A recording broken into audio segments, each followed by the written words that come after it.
Welcome to Cream, Eggs and Jam, a podcast for food nerds with show and tell by Elise and Scott Bagnell. We love to cook with cream, eggs and jam and learn from food people who give a damn. So join us each week for thoughts, tips and tricks with guests, recipes and more in the mix. Surprise! Yes, surprise. We're back. You thought that season 1 was over and we have thrown in a baker's dozen. It's episode 13. Don't be sad. I've had a few people message me this week going, they can't believe season 1's over. Well, here you go. One last fix. Episode 13. We've got a very special episode planned for you today. Encore. Thank you for joining us for episode 13. I am Elise Poolbrook and I'm coming to you from Wurundjeri country. And I'm Scott Bagnell and I'm coming to you from Yagara country. We acknowledge the traditional custodians of the land on which we record this podcast and give thanks and respect to elders past and present.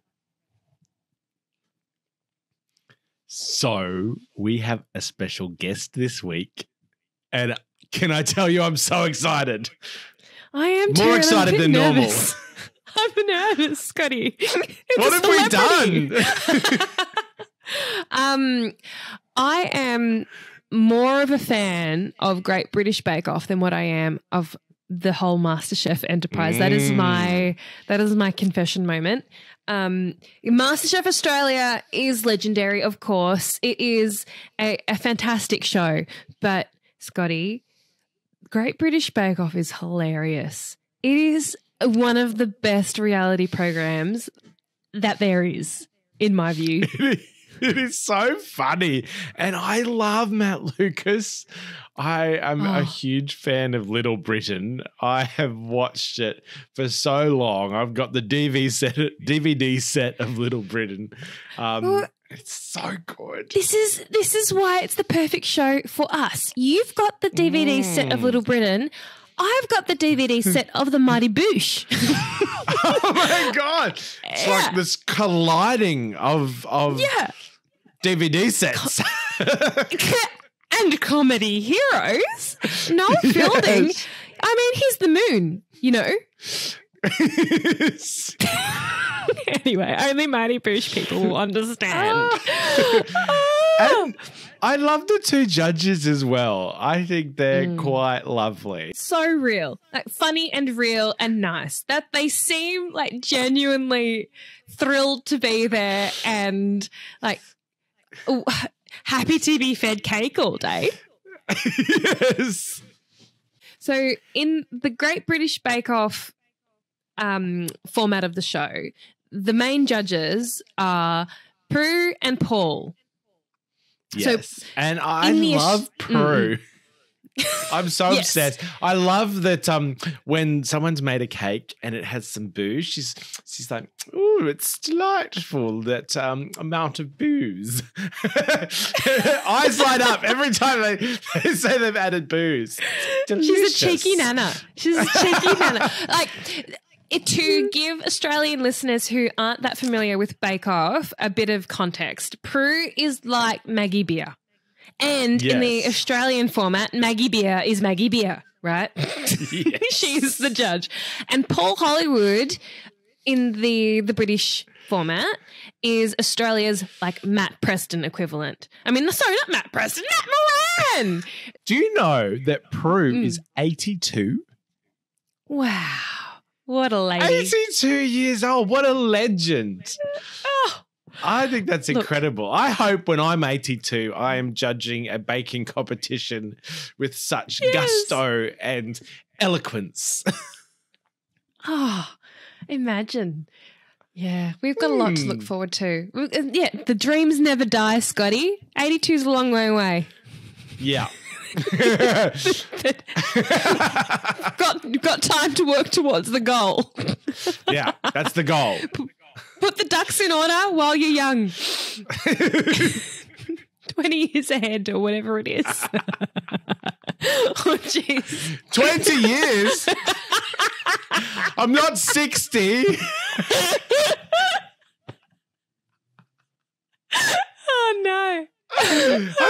a knife. No, I know. Your mum only just turned 70. Jeez. Oh, yes. If you didn't know, Scotty made a ginger fluff for his mum's 70th, a 3-tier ginger fluff. You need to jump onto his Instagram and check it out. It is the most epic-looking ginger fluff ever. Where was my piece of ginger fluff? and how much was left over? Nothing was left over. We ate every single bit of it. There was take-home containers for people to have a ginger fluff experience at home. But this was Ginger Fluff Mark II. So this was a new invention. It took me a long time to get this right because Mum really loves her. Traditionally, we always make ginger fluff for birthdays. So I knew that I couldn't avoid that. But we make it every time. And this was her 70th birthday. So I thought, well, it needs to be special. So hence the 3 tiers. I've never done a 3-tier ginger fluff before. And architecturally, that was challenging in itself. But then I thought, well, Mum really likes carrot cake. And I was going to make a carrot cake, but then I thought, if I don't make a ginger fluff, there'll be disappointment. So I did a carrot and maple syrup pecan ginger fluff. Oh, my God. It was Yum. so good. And you mentioned architecturally it was a challenge. To stack 3 tiers of sponge, there are so many risks in that process. What did you do to safeguard this cake from squishing, from collapsing, from structural lack of integrity? What did you do? I started off with timber skewers, sitting the tiers on timber skewers. But because the ginger fluff is so light and delicate, what was happening is when I stacked the next tier on top, it was just like sliding sideways because the cake wasn't strong enough to hold up the timber down. So I ended up having to get really big, wide straws that had a bit more of a surface area and could stand up properly and have straws all through the cake so that it would not start teetering. Because the first time I stacked it, it just started like leaning. And I was like, oh my God. So I saw you took a photo of it at home. So you stacked it prior to transportation. Now, I'm also a friend of your partner, Andrew's, on Facebook, and I saw that he had car troubles on the way there. So what on earth, what happened? Did you transported an assembled, layered 3-tier cake and also experienced pothole car struggles? Jesus. Can I tell you, my life flashed before my eyes. We were driving so where we had my mum's birthday was on this beautiful winery, but it was up this windy track on a mountain, really narrow road, winding around. And because we've had so much rain in Brisbane, the roads are stuffed. There's potholes everywhere. And we came around the corner at fair speed, not normal speed, but it wasn't super slow. We hit this pothole. The whole car bounced up over the top of it, down into the ditch. The tire blew, and so then we were trying to pull over. I was having an absolute nightmare because I thought, what are these cakes going to look like? But thank goodness there was a lot of stacking involved. There were a lot of towels. There was ice packs. There was the esky was so tightly packed that it survived, and it was absolutely perfect. No dents, no smudges. Nothing. God, you are very smart in how you pack cake. Oh my God. Oh my gosh. So speaking of terrifying. Cake, terrifying moments involving cake, speaking of disasters, speaking of cakes lacking structural integrity, for episode 13 of Cream, Eggs and Jam, we have a very, very special guest. She was a contestant on Great British Bake Off 2021. We will be speaking to Freya Cox. She was the vegan contestant. who Noel Fielding asked to say the word cappuccino about 5 times in one of the earlier episodes. She is hilarious, very, very talented, and so good. Someone that did really well at the Bake Off showstopper challenges involving cakes with, dynamic shapes and structures. Yes. I need some tips from her, I think, maybe in terms of stacking cakes. You have got me addicted to British Bake Off. I hadn't watched it until last week. Now I've binge watched the entire season and I'm obsessed. Yes. I can't wait to speak to Freya. Well, let's jump into the chat. Yes. Thank you so much for joining us, Freya. We are joined by the wonderful Freya Cox, who was a contestant on the Great British Bake Off 2021. Thank you for joining us. Thank you so much for having me. I'm really excited. Oh my God, I'm fangirling right now. Freya, look, Scotty and I aren't, I suppose, too foreign with reality TV, but we had such a different experience from what I expect doing MasterChef, because Great British Bake Off looks fun. It looks lighthearted. What was the experience like for you? Yeah, to be fair, so one of the most asked questions people say is were you not so nervous going in? And it is, it is a serious concept, but everybody's just having a laugh. Everybody is having a good time. I just really enjoyed it, and I always think the whole concept of the show is hilarious. So when people are were you not so nervous? It's well, I am just making a cake in a tent. That is just ridiculous. So everybody's really friendly with each other, and most of all, people are just sort of there to have a good time and really enjoy the experience. So I don't think people. I didn't take it massively seriously. I just wanted to enjoy it. So yeah, it is very wholesome, isn't it? Family vibes. I have been loving it. Elise has got me hooked. I hadn't started watching it. Elise was like, you have to watch this show.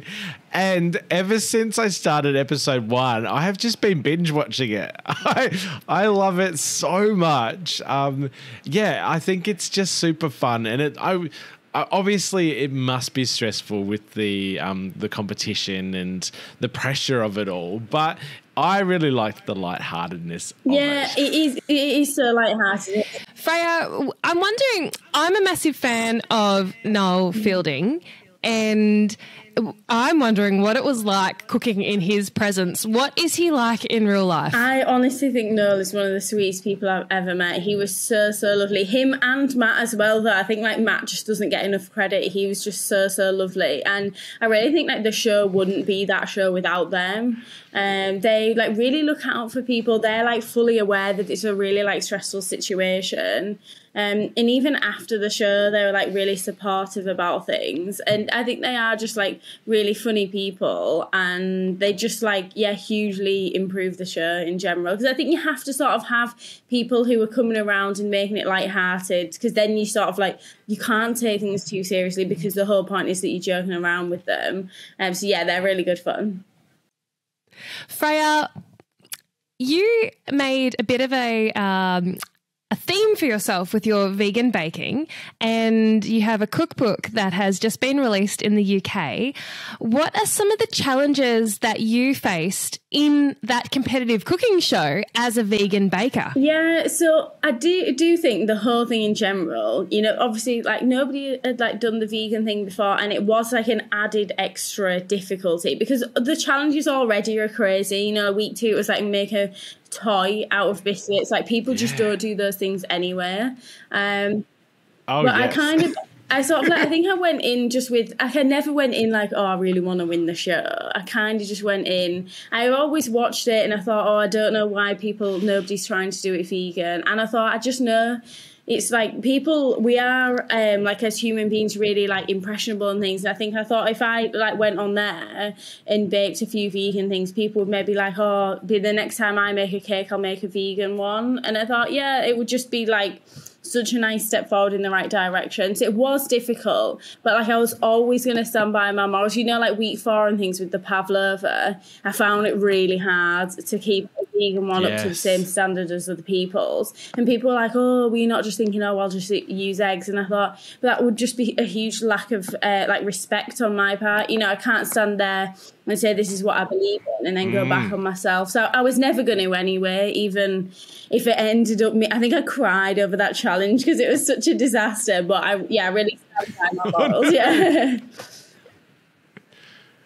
Oh, no. You were so brave going on the show and sticking to your morals and cooking vegan. Because, like, baking is hard. I'm slightly lactose intolerant, and so I try and bake without lactose, and it is so difficult. I end up just cooking with dairy and putting up with the consequences because there's so many things that are really difficult in terms of like different, particularly like you said, pavlova, and all sorts of creams and icings, and it is very hard to make things vegan. I think you did really, really well. Oh, thank you. Yeah, I really appreciate it. I mean, it is hard, and I say this, it's one of the things, I think the hardest thing, I say this a lot in food festivals because when I do demos, people ask, I think the hardest thing is just people don't know where to start. It's not that the actual baking is so much more difficult to succeed. It's just people like, well, I don't know what to use instead of an egg. And that's why I was like really passionate about getting this book out there. And like, it's just my like book is the best thing I've ever done. I absolutely love it because I think it's called Simply Vegan Baking. It's clear that like things can be simple.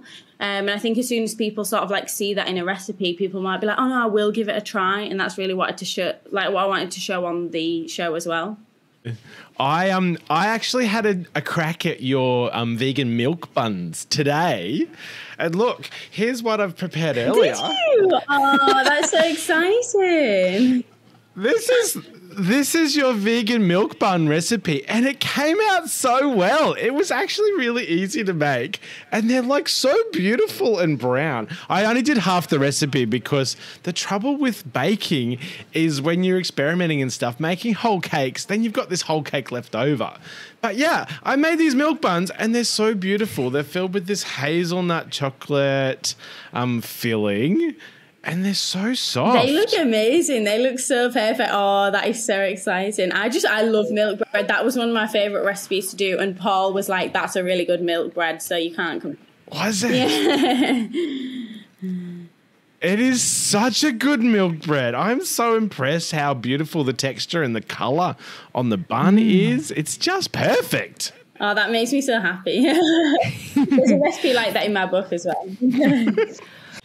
For listeners who haven't watched Bake Off, the milk bread recipe was during Bread Week, am I correct? Mm-hmm. Yeah.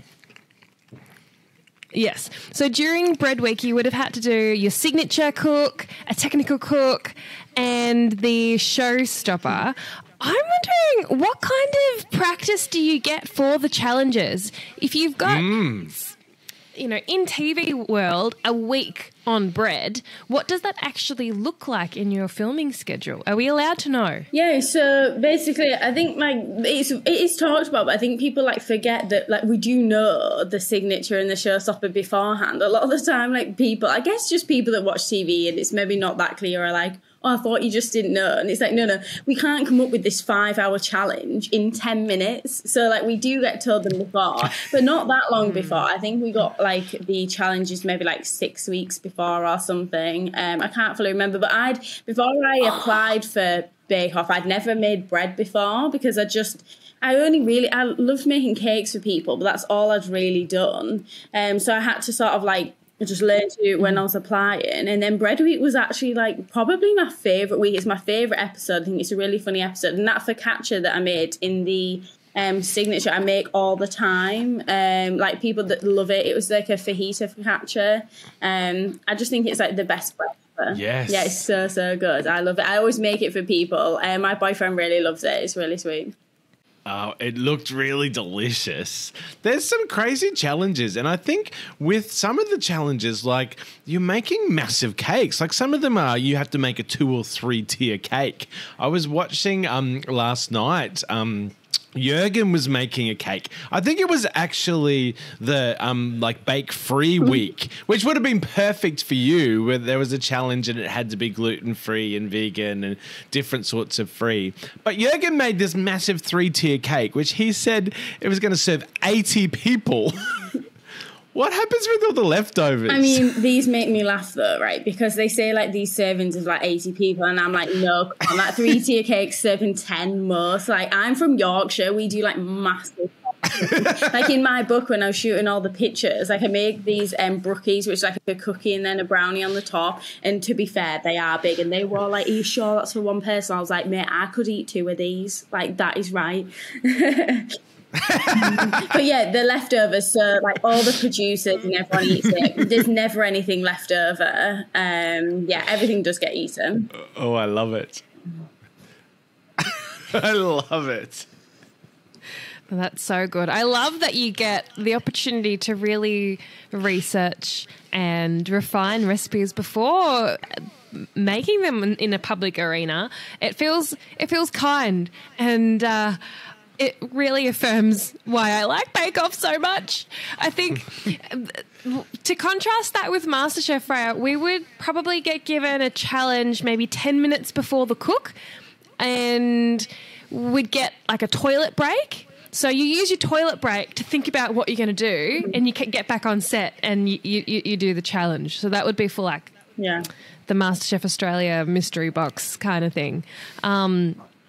And instead of wonderful comedians walking around, you've got people like Jocks on Frillo saying, are you sure about that? And is it going to be perfect? And then they walk away and leave you like, wetting yourself a little bit. So that was our 7-month experience. What has life been like for you since doing the show? Have you felt like your life has completely transformed? Yeah, I do think my life is like really different now. So I took the year out of university because I was studying psychology, because I knew I really wanted to write a book. Like I knew that straight away. And I've got like a really amazing agent, so that we got like set up really quick. And that like writing that book and doing that and seeing it now, because I've like got the first copy of it, is just like the best thing ever. I still can't quite believe that I wrote it, because I'm just so obsessed with it. Like I flick through it and I'm like, no, this can't be mine. Yeah, I love it. And the food festivals, I love doing demos there, because people are so sweet. I did one at the weekend, and at the end of my demo, like people queued up from the front to the back to like take pictures and like look through my book and things, because I was demoing from that. And I just think it's something I just like never thought was gonna like be a part of my life, and like I wouldn't change it for anything. That is so good. You must have been really quick to get that book together. How long did it take? I've always wanted to write a cookbook, but I have no idea where to start. It's a bit of a daunting process. Yeah, to be fair, I was really fast. I think I like signed the like deal maybe like end of December. I think I started it January, and I shot the pictures for it mid-March or end of March. So sort of like 3 months. Whoa. But I was sort of doing nothing else. I committed everything to that book. Like I would, all hours of every day was like writing that. And it was really hard work. Like I think writing that was like harder work than the prep for Bake Off. Just because it was like so much. Oh my gosh. But I want to write the next one. I'm like, no, bring on the next one. I loved it. I just love to sort of like be working on projects and things. So yeah, really, really good. Where can we get a copy of it? I love cookbooks. I have quite a few at home.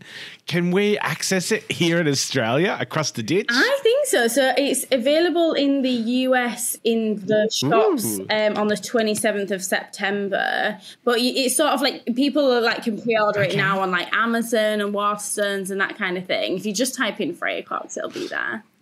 Oh my God. Amazing. That's incredibly exciting, Freya. I know that we will definitely have the capacity to order from across the ditch, in Scotty's words. With regards to the friends that you made on Bake Off, I've noticed that you spend quite a bit of time with Lizzie.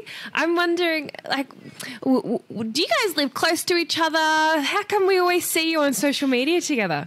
So I live in... I'm obsessed with Lizzie. I love her. Yeah, Lizzie's the best. So I live in Scarborough in Yorkshire, and then Lizzie lives in Liverpool. So it's like the minimal 2.5 hour drive, if not longer. But I just drive over there all the time. Okay. We are together all the time. We're always doing wacky things, loads of videos. I just like didn't ever think I would like meet somebody like as good a friend as her on the show. And that's probably one of the biggest ways it's changed my life, is just like having such like a new person who's such like a huge part of my life. But I'm like going to be like spending a lot more time in Liverpool because she's just bought a new house and things. So yeah, it's really exciting. Oh, cool.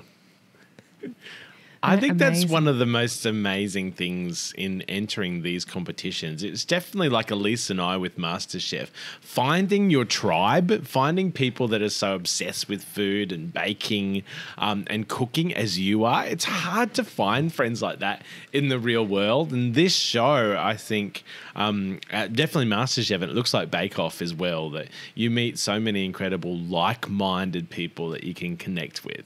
Yeah, for sure. We all always joke about that, all like the bakers, and say like nobody else is so interested about like cakes and food and things. So it's really nice to kind of like bond over things and share advice now, because we have a group chat from when we were on the show. People still now put in like, oh, what's your advice with this? Or like, what flavours would you put with this? Which I always think is like really sweet. And I get messages from people all the time if they're doing anything sort of like vegan. They're like, oh, what, like, could I have a bit of advice? And we're always like so willing to share, which I think is just so sweet.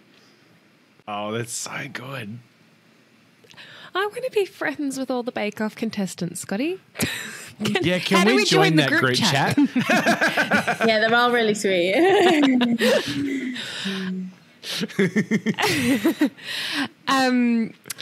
So in terms of your book, what is your favourite recipe, do you think? Do you have something in particular that people can be looking out for as perhaps the first bake that they should try?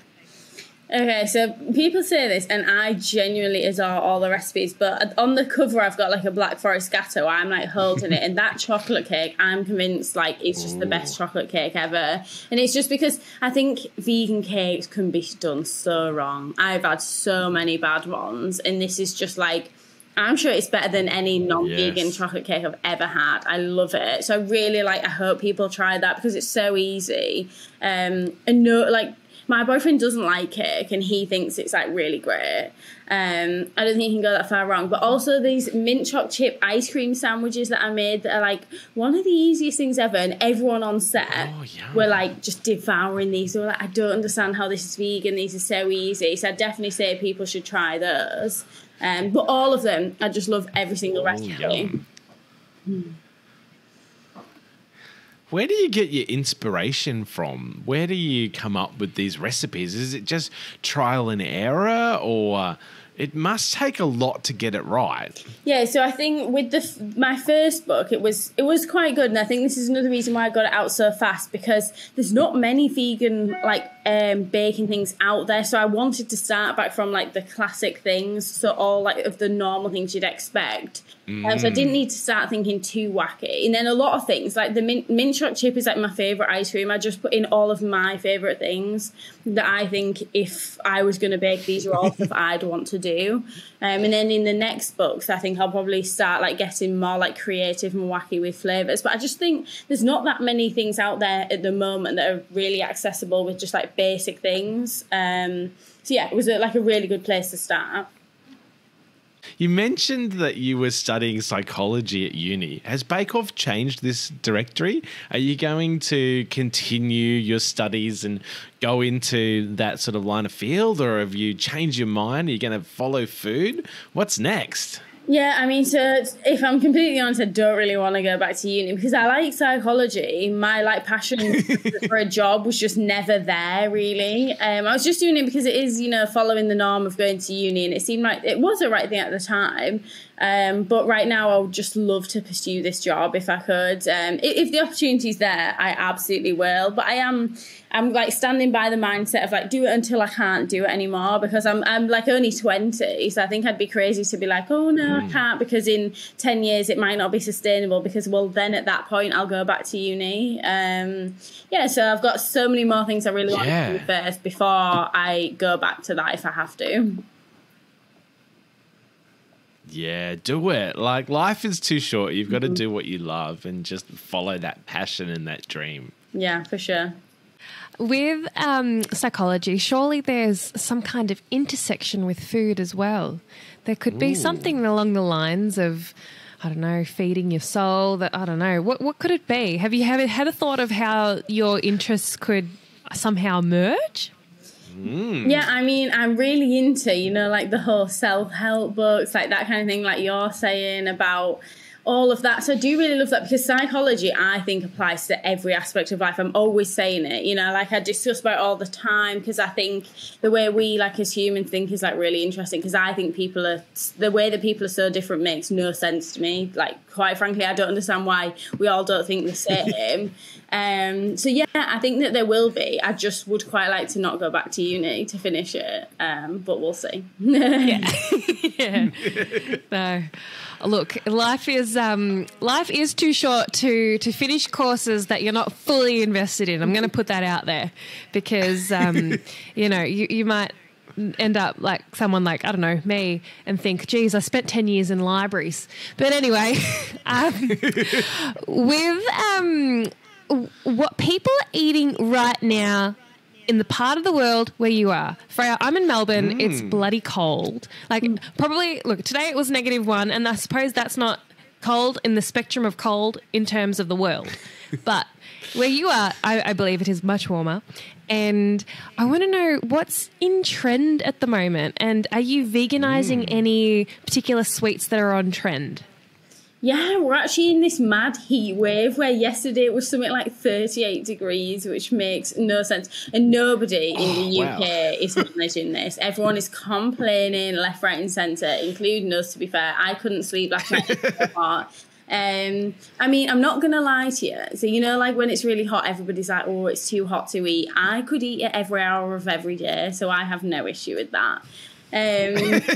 But yeah, I think I'm the same. Yeah, for sure.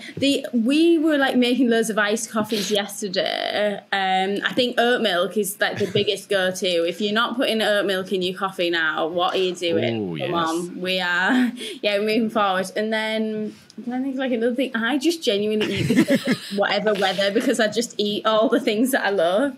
I did make fudge the other day because I was like, oh, no one wants to be turning on the oven when it's boiling today.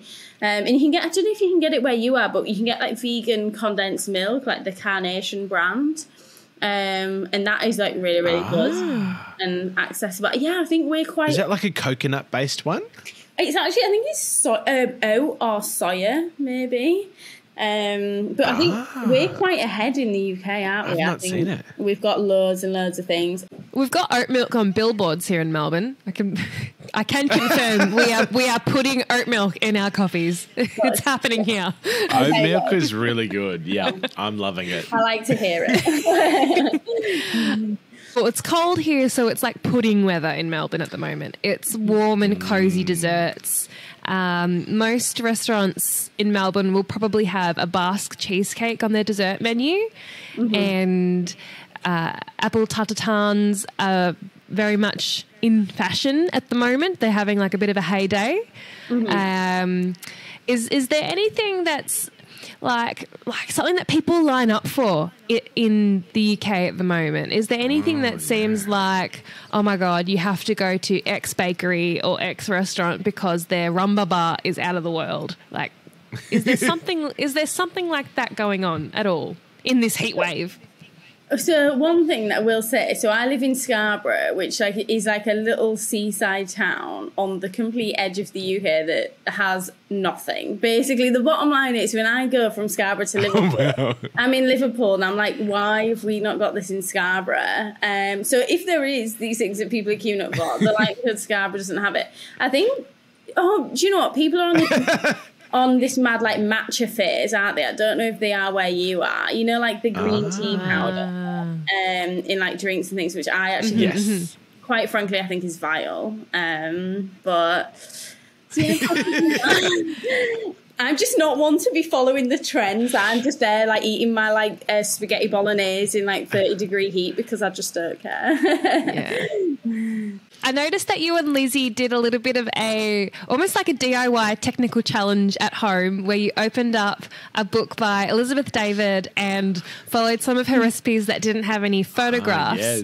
And there were instructions like, just add some sugar, and you were like, well, how much, Elizabeth? Is there I would love to know if you could potentially assign Scotty and I a technical challenge of a similar vein. Okay. So, like, as in just any form of recipe? Yeah, send us a doozy. Okay, I'm not familiar with that word. What does that one mean? Send us something that you think is ridiculous. I think, like, I don't know. You and Lizzie made the walnut sandwiches, for example, and they sounded weird. They sounded like a doozy, to be honest. Yeah, they were rough. They were bad. Honestly, I wanted to cry. Oh no. Are you someone who will read a recipe even if there is no image and give it an opportunity? I really do love a picture. I'm not going to lie, I'm not massively one to follow a recipe. I love to just stray off and start doing my own thing. I made like a focaccia the other day and I decided to like prove it overnight in the fridge, which was like nothing relevant to the recipe at all. And I think it turned out so good. So no, I really do like to wing it. I love that. Yeah, just like go with the flow. Because I do the same thing. Yeah, it's going to be fine, isn't it? Yeah, you've got to have fun with it and experiment. I think people get a little bit terrified of sticking to the recipe and doing exactly what it says. And food's much more fun, and you can make it suit your tastes and what you like. Yeah, and I completely agree, because I think that was another thing with Bake Off. We're like really subjective as people what we like, don't we? And even things that like Paul and Prue think are the best, I think are awful. So. Yes. I think it's always hard with those cooking competitions. You go through that process of like second guessing and wondering what the judges are going to like and whether that's what you like, and you're trying to second guess yourself. It's always very hard, those competitions, I think. Yeah, no, I completely agree. I think like you can't do anything but like stand by like what you believe is right, because then at that point, if they don't like it, you know that you do. Because I was a bit like that. If they didn't ever really like things, I thought, well, I think it tastes lush, so I don't mind. Is there anything that you made during your rehearsals or practice for Bake Off that you didn't get to make on the show that you love to cook otherwise and maybe will be in the book? Yeah, so I made on the Free From week, the Showstopper Challenge was probably my favourite, because I made a gluten-free lemon and passion fruit cake with like a rum drizzle that was like so nice. That is in my book. Well, kind of like a slightly different recipe, but inspired by that. And I love to pipe and decorate, and I did loads of like pipe flowers the whole way around, which I have sort of like, there's a beautiful picture in the book of like all the piping. So that's one of my favourites. It was like really special cake. That sounds really good. I loved Lizzie's cake that she made with all the different colours. It was like a carpeted cake. It looked so beautiful. And I was like, she's going to win Star Baker. And then they're like, Lizzie, you're going home. I'm like, what? Yeah, that was really I was so confused. Yeah. Spoiler for people that haven't watched. We'll have to put a little caveat at the start of the podcast. If you haven't finished watching the season, Scotty blows it. No, I'm kidding. Sorry. Were there moments where you got to eat other contestants' bakes and you thought, oh, mine was better than theirs? Or how did they get Star Baker? Was there anything like that at all? Well, other people did. I didn't really eat anything people made, because nobody made anything even slightly vegan, to be honest. So, but everyone else was vegan. Yes. But yeah, everybody was there you like, go. I think somebody used like 30 eggs in one cake, and I was like, yeah, it's not vegan at all. Thank you so much, Freya. We absolutely adore you. We think that you're an absolute legend, and we can't wait to hear your voice via your book when we do get our hands on copies. Congratulations for all that you have achieved during and since Bake Off. It's a testament to your work ethic to have gotten a cookbook done so fast. It sounds like it was such a I suppose, a passion project, but also something that you had a bee in your bonnet just to get done for a bigger cause as well. So thank you so much for making something that I'm sure so many people around the world will enjoy. Yeah, no, thank you so much for having me on, and I'm really proud of it, and I hope people do really love it. Yeah.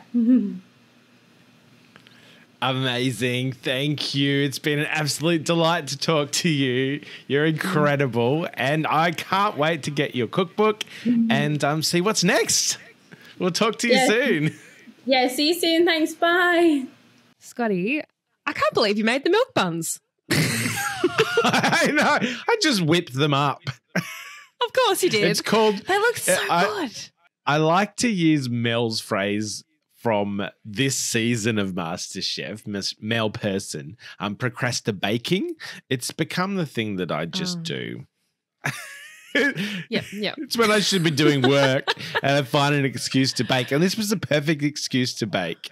And I'm so glad I did, because these milk buns, like, look at this. It's got like this chocolate Nutella filling, but the texture of this milk bun is divine. Like, it's almost like a bit of a brioche. Like, it's really soft and fluffy. And have you heard of this term? I have never come across it. And I've baked a fair bit of bread in my time, and I had to Google what it was. Tangzong. Tangzhong. Tangzong. No idea. Yeah, this recipe uses this tangzhong, and you basically create a roux. So flour and water. It's 40 grams of flour, 200 mils of water, and you cook it until it comes to the boil, and it has this consistency of like curd. And this is from Freya's recipe. And then you use that, you fold that into the dough, and it creates this beautiful soft texture. I've never come across it before, but I wonder, I have never been really good at doing a brioche bread. I can never get the texture of what you would normally get. And I wonder whether brioche bread uses this technique. It's very interesting. Look, I've never come across a brioche recipe that uses a technique that involves something like developing a roux. Yeah. I'm going to keep an eye out now. I would But it's definitely really give it a clever. go. It's so clever. I wish I'd asked Freya where she got the technique from, but I Googled it, and it's supposed to add, I'm just looking at Google now, quick and easy path for softer, tender rolls. You can use it for dinner rolls, sandwich loaves, cinnamon buns. It's an Asian technique. Oh. Interesting. With the milk bun, Scotty, what makes them different to a non-vegan milk bun? Well, you know what? It's got in it? It's your favorite ingredient, which I have managed to buy. We spoke about this on our podcast this season. Coconut milk powder. Oh, yes. More specifically, my preferred brand is Maggie. Yes, I can't find Maggie yet. I like to have it in the pantry. Haven't found it yet. Oh, that's right. I've been thinking what I should post you. That's exactly what I should post you. Okay. All right, excellent. The Maggie brand is what like Sri Lankan nanas and mums use. Right. So that's my only reason for the preference. It's like it's a family inherited preference. The quality of it is so good. So coconut milk powder instead of milk powder. Coconut milk powder. That's really there's soy milk. Vegan butter. And then sugar, yeast, flour. And then the chocolate hazelnut filling is just you make a hazelnut like butter. blitz the hazelnuts. I roasted mine so they get a little bit of a roasted flavor. And then 70% dark chocolate, golden syrup, vanilla, a little bit of salt. And a bit of coffee powder, which I love. Just made that like Nutella butter even better with that coffee flavor. Yes. Coffee can really enhance chocolate in a so good, like obtrusive way. Yeah. Like it might not be at the forefront of your palate, but it's there to accentuate the bitterness of the chocolate in a really nice, humble way. I'm so jealous of your snack. I'm just watching you munch, and I'm look at the color. Look at the color. It's just beautiful. So good. I love that Freya has written a book dedicated to vegan baking with recipes like this that aren't just, mix coconut with dates and almonds and make a cookie crust for some avocado mixed with cacao. That's what you expect from a vegan dessert. It's probably what a lot of vegan desserts might be associated with, those raw vegan, very healthy treats. I think that those oxytocin releasing foods that are a bit more decadent, definitely deserve to be veganized. Everyone deserves a delicious milk bun like what you're having. Oh yeah, like me. I should post you some. I deserve it. Oh my gosh. Oh my god. Oh, dear. I guess Scotty, that's my show and tell. Oh yeah.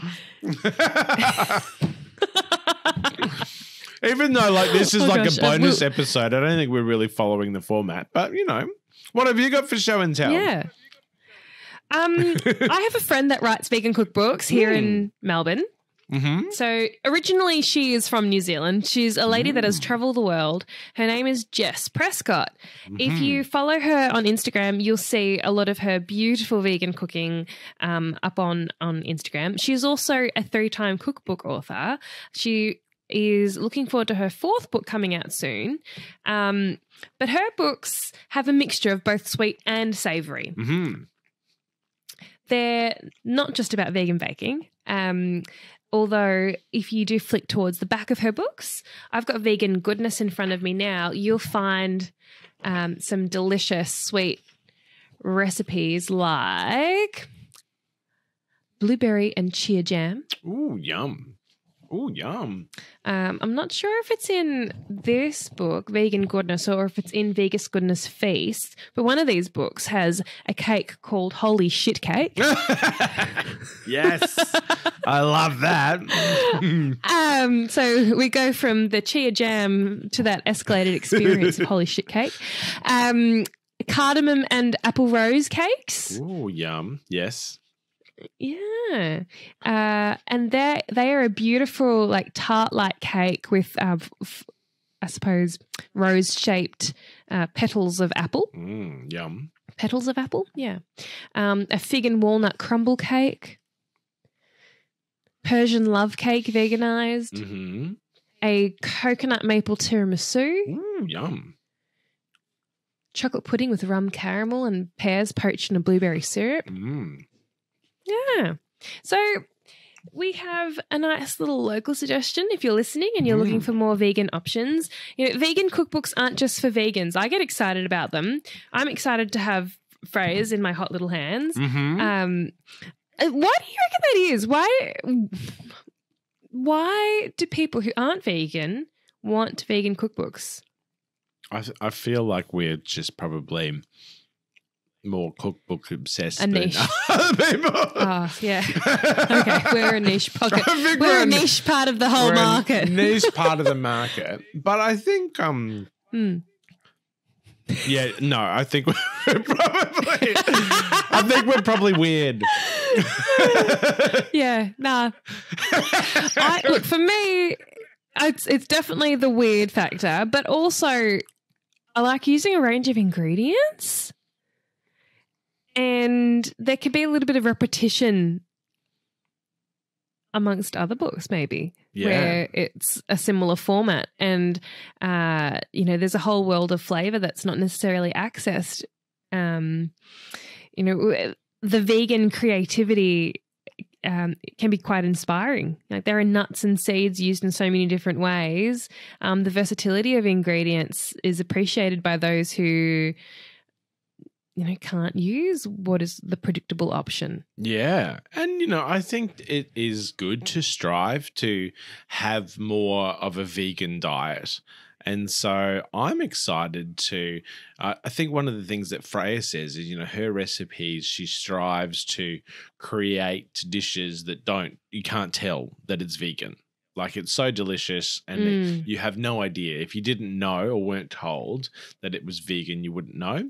And so I think that's great. Like, why wouldn't you go down that path as a vegan alternative if you're not losing out on anything? If it's equally as yummy, or even more yummy and it's vegan, how good is that? I think sometimes people have a bit of a negative reaction to vegan, and there are some bad options out there for vegan products and recipes, and I've had quite a few not great ones. So I'm excited that there is someone out there that's developing recipes that are delicious. Yes, me too. I'm very excited.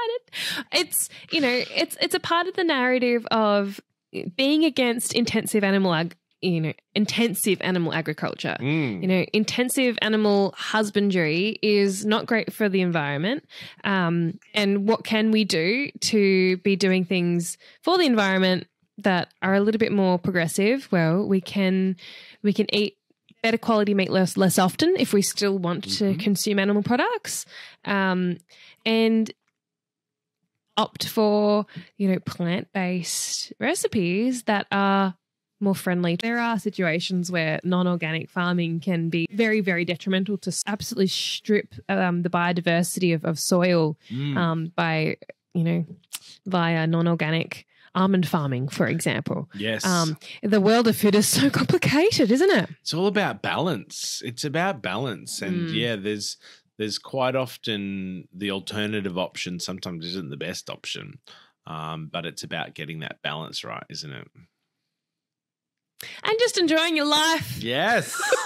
Yes. Anyway, so thank you so much for listening to our Baker's Dozen special episode of Cream, Eggs and Jam. Scotty and I will be going on a little podcast break at the moment, and we'll be back. A new podcast will be better than ever later on in the year.